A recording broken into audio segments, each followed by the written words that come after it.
Resmi, sumpah advokat Rasman Arif Nasution dan Firdaus Oiwobo dibekukan, tak bisa lagi jadi pengacara.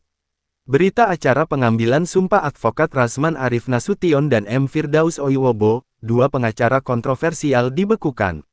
Pengadilan Tinggi PT Ambon membekukan berita acara pengambilan sumpah advokat Rasman Arif Nasution.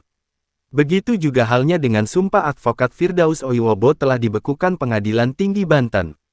Upaya pembekuan berita acara pengambilan sumpah Rasman Nasution itu mengacu pada surat penetapan Ketua Pengadilan Tinggi Ambon nomor 44 KPT, W27U HM 1.1.12 2025 tentang pembekuan berita acara sumpah advokat atas nama Rasman Arif Nasution.